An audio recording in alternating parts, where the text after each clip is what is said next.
Greetings viewers, Hugh here coming to you with a rather impromptu video today. I am here at Euston Station in London, as you can probably tell. There's an Avanti train, but I'm not here to ride a 390 or a 221 or a 350. I'm here to ride a train that's not going to be here much longer, and a train that has a lot of historical significance for this city. The 319.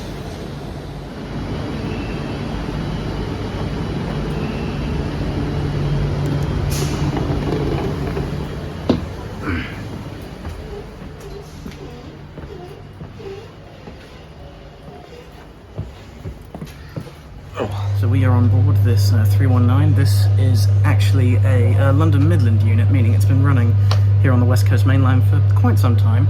Some of the other units are ex-Thameslink, and I'll show them to you a bit later on. But yeah, it's kind of interesting that these trains are still running, but unfortunately they're not going to be here much longer. And I'm going to go over to a voiceover now, where I'll explain where these trains came from and what's going to happen to them. Quick disclaimer, if you actually want to skip to see me riding the train, please go to the timestamp on screen now. The Class 319 is a Mark III based EMU that was introduced in 1988 for Network Southeast's new Thameslink service between Bedford and Brighton via central London. It was built to handle the two different forms of traction on the route, with Bedford to Farringdon being AC overhead lines, and Farringdon to Brighton being third rail DC, making it one of the first dual voltage passenger trains ever, and it laid the groundwork for trains like the Class 373 Eurostar TMST. Most of their early service life was spent on the Thameslink service, which was awarded to Govia in 1997 as part of BR privatisation. During this period, some trains were transferred to Connex South Central to run on the Brighton Main Line and other South London services, including the West London Line, and continued to run for its Govia-owned successor, Southern. These units were eventually transferred back to the Thameslink service, which by this time had been taken over by First Group and rebranded as First Capital Connect, and ran alongside a booster fleet of Class 377 Electrostars. The class's days on the cross-London services came to an end during the Thameslink programme, which was a multi-billion-pound project to upgrade the line's infrastructure, which led to Blackfriars going from this into this. As part of this commitment, First Capital Connect ordered a new fleet of Class 700 to Zero City units from Siemens to replace the 319s and allow the 377s to be used on other routes. This was carried on by the franchise successor Govia Thameslink Railway. Class 387s were delivered in 2015 to act as temporary trains following a transfer of some of the 319 fleet to other operators.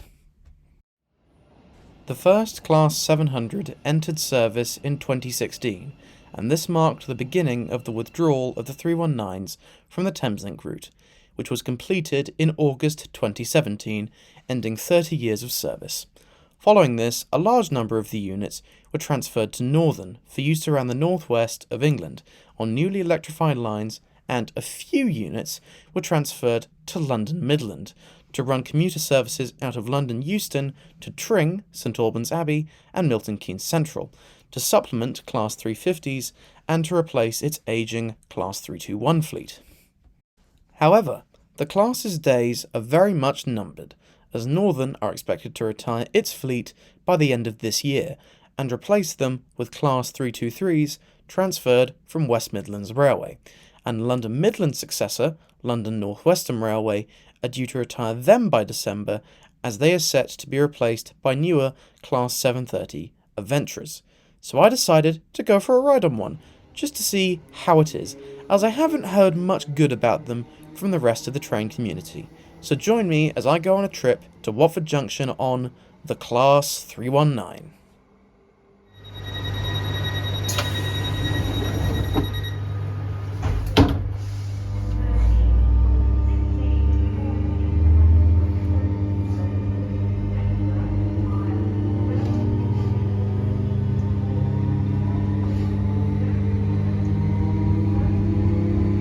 So we're now on our way from Euston, and well, yeah, It's not the quietest train I've ever been on, I'll say that.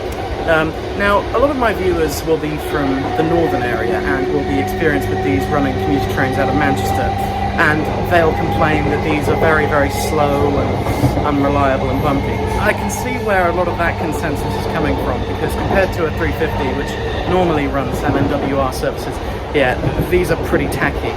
Also, this particular variant is a 3+2 variant, and while the seats are actually pretty comfy, not as comfy as something like a C2C train, it still is pretty cramped and overall just, yeah. I can see why these are on their way out, and they are being replaced by, funny enough, those trains there, Class 730 Adventurers, although those are in WMR livery for some reason. But if you're wondering how long you have left until these things go out of service, these are going out of service probably by the end of the year, with the 730s coming in.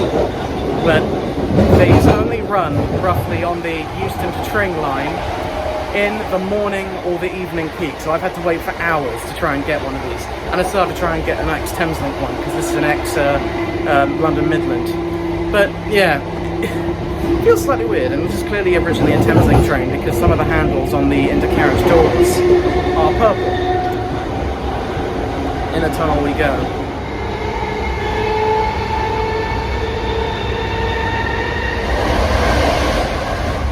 Ride on this thing isn't particularly good compared to a 350. I'm getting bounced around a heck of a lot on this thing. Wow.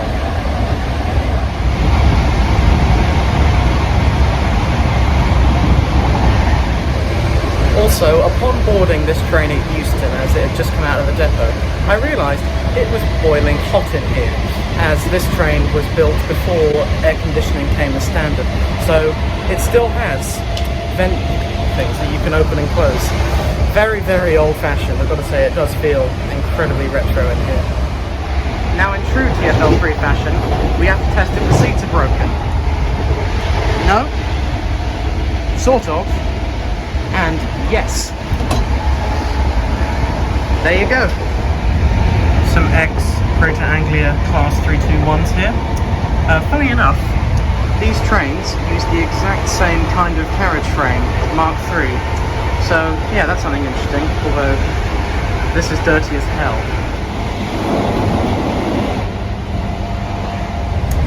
So we're now pulling into Harrow and Wealdstone. Going to be saying goodbye to the ex-London Midland 319. That is probably one of the loudest and bumpiest train rides I've ever had. Ooh, I can see why these things get a lot of hate.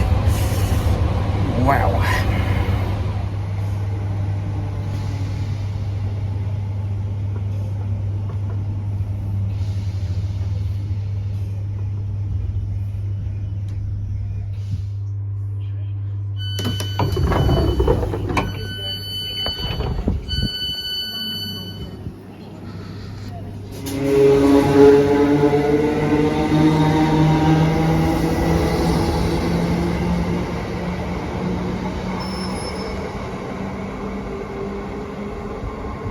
Anyway, I'm now here at Harrow and Wealdstone, and what I'm going to try and do is try and get an ex-Thameslink 319. As I was at Euston waiting to get that ex-London Midland one that's just left, I saw a couple of ex-Thameslink ones pull in. So we're going to see if we can try and get that, because I have been on one of those before. I've never been one of them before, and it was a bit nicer. But yeah, good lord, that was definitely one of the weirdest train rides I've ever been on. It was so bumpy, just ultra noisy, and yeah, just not all that comforting. Definitely take one of these instead. And that's what I'm going to be doing to get home, because Jesus, yeah, that was not a fun ride on the 319. But yeah, we're at Harrow and Wealdstone.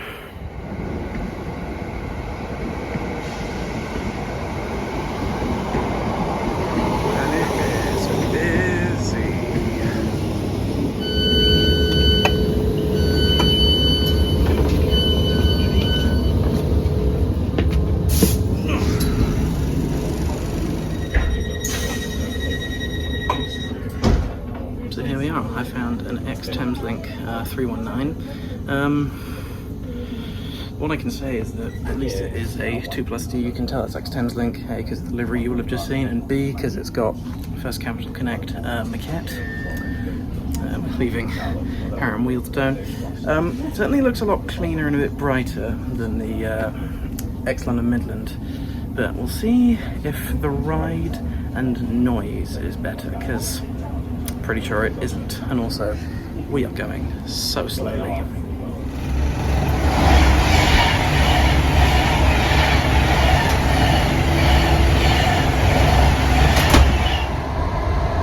So another pro that this ex-Thameslink one has over the ex-London Midland is that you do get tables, which you don't get, obviously. And actually you don't get them on the current Thameslink trains as well, which is a bit weird. But yeah, also it's a little bit quieter, but I think they're still speeding up, so...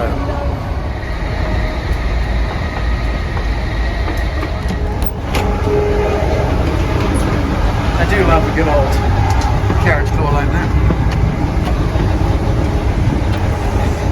Oh dear, we kept missing. What the fuck? So it turns out there is actually still a 3+2 section on this train, which I'm sitting in right now. Feels a lot like the one on the ex-London Midland, and as you will have just seen, there's London Midland seat cushions in here. Clearly an indication that these are, well, not very well repaired. Also, one thing to mention is whenever a passing train goes by, particularly an Avanti, it is very, very sudden. Like that, literally. Yeah, it's pretty loud. So one obscure thing I've just discovered is that the ceiling in this part of the carriage is way lower than the ceiling in the rest of the carriage. That's because that's where the pantograph is, and there's even this column where the wires go. Shoddy building quality for you. Can I just ask, why the hell do these trains stop at Bushy, of all places?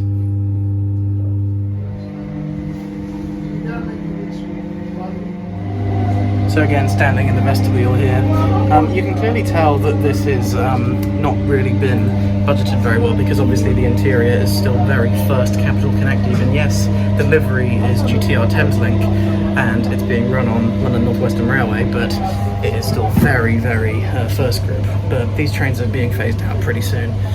Certainly this is a lot sort of nicer of a ride than the London Midland one, although I don't know whether that's because maybe we've been going a bit slower, or maybe slightly easier track, no idea, but still this thing is slow as hell. You also do get tray tables, which are pretty tiny, to say the least. And the same ventilation system that I was talking about before.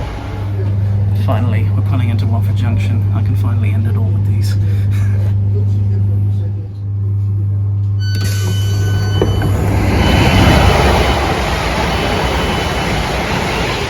Oh, there we are. Made it to Watford Junction. And well, there you have it. There is the Class 319, the Thameslink train that is just hopping up and down the West Coast Main Line.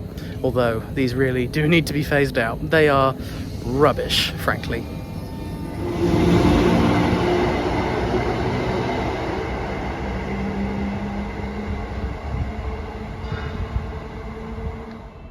So as I stand here at Watford Junction, I feel like I should give some closing thoughts on that train. I can now see why they are hated. While they were definitely groundbreaking when they came in, because they were the first trains, I think, you can correct me on this in the comments, that were compatible with overhead and third rail at the same time, because they were built for Thameslink, obviously. And they were definitely, you know, groundbreaking back then. But yeah, they're definitely very, very kind of old, slow, bumpy, and definitely in need of replacing. And yeah, they are luckily getting phased out. I hear the ones that are up on Northern are getting phased out pretty soon, and these ones currently running on LNWR, WMT, whatever the hell it's called, frankly, are getting phased out by the end of the year, which is great because, well, they're kind of a stain on what is a pretty good TOC with the 350s and these new 730s, which I'm looking forward to ride in a future video, hopefully. But yeah, 319s. If you want to see them, do it whilst you can, but if you really want to ride them for a great experience, they ain't worth it. So just for closure, my train home is an infinitely superior Class 350. Thanks for watching, guys. See you in the next video. Bye bye.